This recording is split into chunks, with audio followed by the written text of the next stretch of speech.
ഇന്നത്തെ ശാലോം സന്ദേശം കേൾക്കുന്ന എൻ്റെ എല്ലാ പ്രേക്ഷകർക്കും ഒരുപാട് സ്നേഹത്തോടു കൂടി ഈ ഞായറാഴ്ച വന്ദനം അറിയിക്കുന്നു. ദൈവം നിങ്ങളെ സമൃദ്ധിയായി അനുഗ്രഹിക്കട്ടെ. പുതിയ ഒരു മാസത്തിലേക്ക് നമ്മൾ കടന്നു പോവുകയാണല്ലോ. നിങ്ങളുടെ ജീവിതത്തിൽ ഒരിക്കലും കണ്ടിട്ടില്ലാത്ത, ഒരിക്കലും പ്രതീക്ഷിച്ചില്ലാത്ത ദൈവത്തിൻ്റെ അത്ഭുത പ്രവൃത്തികൾ കാണാൻ പോകുന്ന ഒരു മാസമാക്കി ഈ പുതിയ മാസം ദൈവം തീർക്കട്ടെ എന്ന് ഞാൻ ആത്മാർത്ഥമായി ആദ്യം തന്നെ പ്രാർത്ഥിക്കുകയാണ്. ഹല്ലേലൂയ. ഈ ഞായറാഴ്ച പരിശുദ്ധാത്മാവ് നിങ്ങളോട് പറയാനായി നൽകിയ സന്ദേശം, ദൈവത്തിൻ്റെ ശക്തിയുള്ള വലങ്കൈ നിങ്ങളുടെ തലയ്ക്കു മീതെ ഇരിക്കുന്നു. ഹല്ലേലൂയ. ദൈവത്തിൻ്റെ വലങ്കൈ നിങ്ങൾക്ക് വേണ്ടി ദൈവം ഉയർത്തിയിരിക്കുന്നു. ഒന്ന്, നിങ്ങൾക്കെതിരെയുള്ള ശത്രുവിനെ തകർക്കുവാൻ. രണ്ട്, നിങ്ങളെ അനുഗ്രഹിച്ച് നിങ്ങളുടെ മേൽ ദൈവത്തിന്റെ വാഗ്ദാനങ്ങൾ ഉറപ്പിച്ചു തരുവാനും ദൈവത്തിന്റെ വലങ്കൈ നിങ്ങൾക്ക് വേണ്ടി ദൈവം ഉയർത്തിയിരിക്കുന്നു. Hallelujah, hallelujah. ഇന്ന് വിശ്വസിച്ച ആമേൻ പറഞ്ഞു. ആമേൻ. ദൈവത്തിന്റെ വലങ്കൈ നിങ്ങളുടെ തലയ്ക്ക് മീതെ ഇരിക്കുന്നു.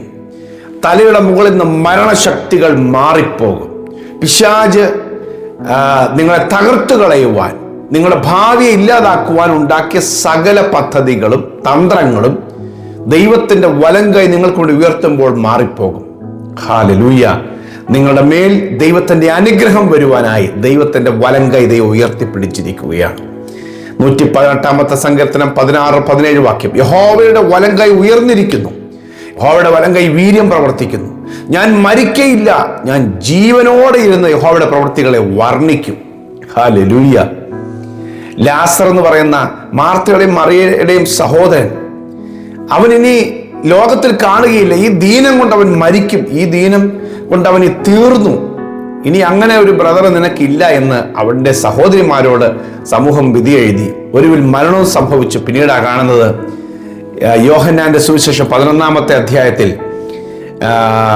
എഴുതിയിരിക്കുന്ന വാക്ക്, ഈ ദീനം യേശു അത് കേട്ടിട്ട് 4-ാം വാക്യം, ഈ ദീനം മരണത്തിനായിട്ടല്ല, ദൈവപുത്രൻ മഹത്വപ്പെടേണ്ടതിന് ദൈവത്തിന്റെ മഹത്വത്തിനായിട്ടത്രേ.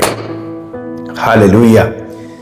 ഇത് നിന്റെ അവസാനമാണെന്ന് പറഞ്ഞ് കുറിച്ചു വെച്ച ആ ചാപ്റ്ററിനെ ദൈവം അടച്ചിട്ട് യോഹന്നാന്റെ സുവിശേഷം 12-ാമത്തെ അധ്യായത്തിൽ വന്നിരിക്കുമ്പോൾ അവിടെ എഴുതിയിരിക്കുന്നു, അവിടെ ഒരു വലിയ വിരുന്നൊരുക്കി. ലാസറും ആ പന്തിയിൽ ഇരുന്നവരിൽ ഒരുവനായിരുന്നു. വിരുന്നിന്റെയും ഉത്സവത്തിന്റെയും ആനന്ദത്തിന്റെയും പന്തിയിൽ ദൈവം ഇരുത്തുമെന്നാണെന്ന് പരിശുദ്ധാത്മ പറഞ്ഞത്. മരണത്തിന്റെ, പാതാളത്തിന്റെയോ അല്ലെങ്കിൽ ശവക്കല്ലറയിലെയോ ഒരു കല്ലറയ്ക്കകത്ത് ഒതുങ്ങിപ്പോകുന്ന ലോകം വിധി എഴുതിയപ്പോൾ ദൈവം അതിനെ തിരുത്തുകയാണ്. ദൈവപുത്രൻ വന്ന് തിരുത്തുകയാണ്. ഇത് മരണത്തിന് വേണ്ടിയല്ല, ദൈവപുത്രൻ മഹത്വപ്പെടേണ്ടതിന് വേണ്ടി അത്രേ. നിന്നെ വിശുദ്ധന്മാരുടെ, ദൈവത്തിന്റെ ഭക്തന്മാരുടെ പന്തിയിൽ ശ്രേഷ്ഠ ഭോജനവുമായി സന്തോഷത്തോടു കൂടി ഇരുത്തും എന്ന് കർത്താവ് പറഞ്ഞാൽ നിങ്ങൾ വിശ്വസിക്കാൻ തയ്യാറായിക്കോ. 2026 മാർച്ച് മാസത്തിൽ ദൈവം നിങ്ങളുടെ മേൽ കിടക്കുന്ന സകല മരണശക്തികളെയും എടുത്തു കളയാൻ പോവുകയാണ്. ഹല്ലേലൂയ. മരണത്തിന്റെ അവകാശങ്ങൾ മാറുമ്പോൾ തന്നെ നിങ്ങളുടെ തലയുടെ മുകളിൽ ദൈവത്തിന്റെ കരം വന്നിരുന്നിട്ട് നിങ്ങളെ അനുഗ്രഹിക്കുവാനും ഈ മാസത്തിൽ നിങ്ങൾക്ക് വേണ്ടി ദൈവം കരുതിയിരിക്കുന്ന വിടുതലുകൾ, ദൈവത്തിന്റെ വാതിലുകൾ തുറന്ന് നിങ്ങളെ ആ നന്മയിലേക്ക് നയിക്കുവാനും പരിശുദ്ധാത്മാവ് നിങ്ങളെ കൊണ്ടുപോകാൻ ആഗ്രഹിക്കുകയാണ്. ഹല്ലേലൂയ. യെശയ്യാവിന്റെ പ്രവചനം 38-ാം അധ്യായത്തിന്റെ 17-ാമത്തെ വാക്യത്തിൽ അവിടെ ഹിസ്കിയ രാജാവ് പറയുന്നൊരു കാര്യം, സമാധാനത്തിനായി എനിക്ക് അത്യന്തം കയ്പായത് ഭവിച്ചു, എങ്കിലും നീ എൻ്റെ സകല പാപങ്ങളെയും നിന്റെ പിറകിലെറിഞ്ഞു കളഞ്ഞതുകൊണ്ട് എൻ്റെ പ്രാണനെ നാശക്കുഴിയിൽ നിന്നും സ്നേഹത്തോടെ രക്ഷിച്ചിരിക്കുന്നു. എൻ്റെ പ്രാണനെ നാശക്കുഴിയിൽ നിന്നും സ്നേഹത്തോടെ രക്ഷിച്ചിരിക്കുന്നു. ദൈവത്തിന്റെ വലിയ സ്നേഹത്താൽ ഒരു വലിയ രക്ഷ, നാശക്കുഴിയിൽ നിന്നും രക്ഷ. ആയുസിന്റെ മധ്യാഹ്നത്തിൽ എടുക്കപ്പെടുവാൻ, പിടിക്കപ്പെടുവാൻ, അപഹരിക്കപ്പെടുവാൻ ആയിരിക്കുന്നവന്റെ ജീവനെ ദൈവം മടക്കി കൊടുക്കുകയാണ് അടുത്ത ഒരു 15 വർഷത്തേക്ക്. ഹല്ലേലൂയ. അതെ, ദൈവത്തിന്റെ വലങ്കൈ നിങ്ങൾക്ക് വേണ്ടി ഉയർന്നിരിക്കുകയാണ്. ദൈവത്തിന്റെ വലങ്കൈ വീര്യം പ്രവർത്തിക്കുകയാണ്. 30-ാമത്തെ സങ്കീർത്തനത്തിൽ വരുമ്പോൾ, ഞാൻ മരിച്ചു മൺമറഞ്ഞു പോയി മണ്ണായി കഴിഞ്ഞാൽ ആ പൊടി നിന്നെ സ്തുതിക്കില്ല. ഞാൻ ജീവനോടെ ഇരിക്കാൻ ദൈവം എന്നെ വെച്ചിരിക്കുന്നു, ഞാൻ മൗനമായിരിക്കാതെ ദൈവത്തെ സ്തുതിക്കാൻ വേണ്ടിയാണ്. അതെ, ഈ ഞായറാഴ്ച ദിവസം ദൈവത്തെ സ്തുതിക്കാൻ ഏറെ കാര്യമുണ്ട്. നിങ്ങൾ ജീവനോടെ ഇരിക്കുന്നതാണ് ദൈവത്തെ സ്തുതിക്കാനുള്ള ഏറ്റവും പ്രധാനപ്പെട്ട കാര്യം. ഹല്ലേലൂയ. അതെ, യഹോവയുടെ വലങ്കൈ ഉയർന്നിരിക്കുന്നു. യഹോവയുടെ വലങ്കൈ വീര്യം പ്രവർത്തിക്കും. ദൈവം നിങ്ങൾക്ക് വേണ്ടി കരം ഉയർത്തിയിരിക്കുകയാണ്. ഞാൻ പിടിക്കും, ഞാൻ പിന്തുടരും, പിടിക്കും, കൊള്ള പങ്കിടും, എൻ്റെ ആശ അവരാൽ പൂർത്തിയാകും, ഞാൻ അവരെ നിഗ്രഹിക്കുമെന്ന് ശത്രു പറഞ്ഞു എന്നാണ് പുറപ്പാട് പുസ്തകം 15-ാം അധ്യായം 9 മുതലുള്ള വാക്യങ്ങൾ വായിക്കുന്നത്. ശത്രു പറഞ്ഞു, അത് ഫറവോ പറഞ്ഞതാണ്.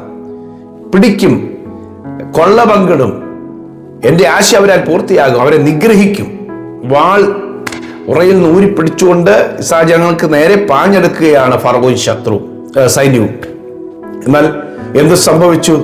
പാഞ്ഞെടുത്തവര് ശവങ്ങളായി ചെങ്കടലിന്റെ ആ തീരത്തേക്ക് അടിഞ്ഞു പൊങ്ങുവാനിടയായി തീർന്നു. ഹല്ലേലൂയ. പ്രിയമുള്ളവരെ, കുതിരകളിലും രഥങ്ങളിലൊക്കെ ആശ്രയിച്ചു വന്ന രാജാക്കന്മാരെയൊക്കെ ദൈവം തകർത്ത് കളഞ്ഞിട്ട് ദൈവത്തിന് പാട്ടുപാടി ആരാധിച്ച ജനത്തെ ദൈവം പുറത്തു കൊണ്ടുവന്നു. ഹല്ലേലൂയ. ചിലർ രഥങ്ങളിലും ചിലർ കുതിരകളിലും ആശ്രയിക്കുന്നു. ഞങ്ങളോ ഞങ്ങളുടെ ദൈവമായ യഹോവയുടെ നാമത്തെ കീർത്തിക്കും. അവർ കുനിഞ്ഞു വീണുപോയി, എന്നാൽ ഞങ്ങൾ ഇതാ എഴുന്നേറ്റ് നിവർന്നു നിൽക്കുന്നു. ഞെളിഞ്ഞു വന്നവർ, നിവർന്നു നിന്നവർ, കുതിരയുടെ മുകളിൽ കുതിരയുടെ തേരിന്റെ മുൻപിൽ എഴുന്നേറ്റ് നിന്ന ഫറവോയും സൈന്യവും. 20-ാം സങ്കീർത്തനത്തിലെ വാക്യം പറയുന്നു, 9-ാം വാക്യം. നിവർന്നു നിന്ന് ഞെളിഞ്ഞു നിന്നവര് ദൈവജനത്തെ നിഗ്രഹിക്കും എന്ന് പറഞ്ഞ് വന്നവര് കുനിഞ്ഞു വീണുപോയി, എന്നാൽ ഇതാ കുനിഞ്ഞു നിന്ന ജനം ഇതാ എഴുന്നേറ്റ് നിവർന്നു നിൽക്കുന്നു. ഹല്ലേലൂയ. അതെ, മരിക്കയില്ല, നിങ്ങൾ മരിക്കയില്ല, നിങ്ങൾ ജീവനോടെ ഇരുന്ന യഹോവയുടെ പ്രവൃത്തികളെ വർണ്ണിക്കും. 73-ാം സങ്കീർത്തനം 28-ാം വാക്യത്തിലിരിക്കുന്നു, നിന്റെ സകല പ്രവൃത്തികളെയും വർണ്ണിക്കേണ്ടതിന് ഞാൻ യഹോവയായ കർത്താവിനെ എപ്പോഴും എൻ്റെ സങ്കേതമാക്കി വെച്ചിരിക്കുകയാണ്. നിന്റെ സകല പ്രവൃത്തികളെയും ദൈവപ്രവൃത്തികളെ വർണ്ണിക്കുവാൻ. അതെ, നിങ്ങൾക്ക് ദൈവം തന്ന ആയുസ്, ആരോഗ്യം, ജീവിതം ദൈവത്തിന്റെ പ്രവൃത്തികളെ വർണ്ണിക്കാൻ. ഞാൻ മരിക്കയില്ല, ഞാൻ ജീവനോടെ ഇരുന്ന യഹോവയുടെ പ്രവൃത്തികളെ വർണ്ണിക്കും. അതെ, നിങ്ങൾ ദൈവത്തെ വർണ്ണിക്കുന്നവരായി മാറും. നിലവിളിച്ച് കരഞ്ഞ് അനേകരോട് പ്രാർത്ഥനാവശ്യം പറഞ്ഞു നടക്കുന്നവരായിട്ടല്ല, എല്ലാവരും കേൾക്കെ ആനന്ദത്തിന്റെയും സ്തോത്രത്തിന്റെയും സ്തുതിയുടെയും ഉല്ലാസത്തിന്റെയും ജയത്തിന്റെയും ഘോഷം മുഴക്കുന്നവരാക്കി ദൈവം നിങ്ങളെ തീർക്കും. ഈ മാർച്ച് മാസം ദൈവം നിങ്ങളുടെ ജീവിതത്തിൽ നന്മകളും സന്തോഷവും അഭിവൃദ്ധിയും കൊണ്ടുവരുന്ന മാസമായി തീരട്ടെ. ഞാൻ അതിനുവേണ്ടി നിങ്ങൾ കൂടി പ്രാർത്ഥിക്കാൻ പോകുകയാണ്. പ്രിയ കർത്താവേ, ഈ കർത്താവേ, മാസത്തിന്റെ തുടക്ക ദിവസം അവിടുത്തെ സന്നിധിയിലേക്ക് വന്ന് ഈ ജനത്തെ ഞാൻ ദൈവകരങ്ങളിൽ ഭരമേൽപ്പിച്ചു പ്രാർത്ഥിക്കുകയാണ്. കർത്താവേ, ശത്രുവിന്റെ സകല തന്ത്രങ്ങളും തകർത്ത് കളയുവാൻ, കർത്താവേ, മരണത്തിന്റെ കെണികളെ ഉടച്ചു കളയുവാൻ ദൈവത്തിന്റെ ബലമുള്ള കൈ ഞങ്ങൾക്ക് വേണ്ടി ഉയർന്നിരിക്കുന്നതിനായി നന്ദി. കർത്താവേ, ഞങ്ങളുടെ തലയിൽ അനുഗ്രഹം വരുവാനായ കൈ നീട്ടി ഞങ്ങളെ അനുഗ്രഹിക്കുവാൻ, ഈ മാസം ഞങ്ങളെ നടത്തുവാൻ യഹോവയുടെ കരം ഉയർന്നിരിക്കുന്നതിനായി നന്ദി. അവിടുന്ന് ഉയർത്തിയ കരം വീര്യം പ്രവർത്തിക്കാൻ പോകുന്നതിനായി നന്ദി. ഞങ്ങൾ ജീവനോടെ ഇരുന്ന യഹോവയുടെ പ്രവൃത്തികളെ വർണ്ണിക്കുന്ന ദൈവപ്രവൃത്തികൾ ഞങ്ങൾ കാണാൻ പോകുന്നു. യേശുവിന്റെ നാമത്തിൽ ഈ മക്കൾ ദൈവപ്രവൃത്തിയെ വർണ്ണിക്കാൻ കർത്താവിന്റെ സന്തോഷവും ആഹ്ലാദവും ആനന്ദവും നൽകാൻ പോകുന്നതിനായി നന്ദി. അത്ഭുതങ്ങൾ സംഭവിക്കട്ടെ. അവിടുത്തെ മക്കളെ അനുഗ്രഹിക്കുകയാണ്. ഞായറാഴ്ച അനുഗ്രഹിക്കപ്പെടട്ടെ യേശുവിൻ നാമത്തിൽ തന്നെ. ആമേൻ, ആമേൻ, ആമേൻ. ഞായറാഴ്ച ഇന്ന് രാത്രി നമുക്ക് ഓൺലൈൻ വർഷിപ്പ് ഉണ്ട്. രാത്രി 10 മുതൽ 11 വരെ, ഇന്ത്യൻ സമയം രാത്രി 10 മുതൽ 11 വരെ. മറക്കാതെ നിങ്ങൾ ജോയിൻ ചെയ്യണം. നിങ്ങളുള്ള പ്രത്യേക ദൂത് ഈ മാസത്തിൽ ദൈവം നൽകാനുള്ള അടുത്ത ദൂത് കൈമാറുന്നുണ്ട്. നിങ്ങൾ ജോയിൻ ചെയ്യണം. അതിൻ്റെ ആ സൂം മീറ്റിങ്ങിൻ്റെ ലിങ്കും ID പാസ്വേഡും ഒക്കെ നിങ്ങൾക്ക് ഗ്രൂപ്പിൽ നിന്ന് അല്ലെങ്കിൽ നമ്മുടെ ഡിസ്ക്രിപ്ഷനിൽ നിന്ന് ലഭിക്കും. നിങ്ങൾ ജോയിൻ ചെയ്യണം. കർത്താവ് നിങ്ങളെ സമൃദ്ധിയായി അനുഗ്രഹിക്കട്ടെ.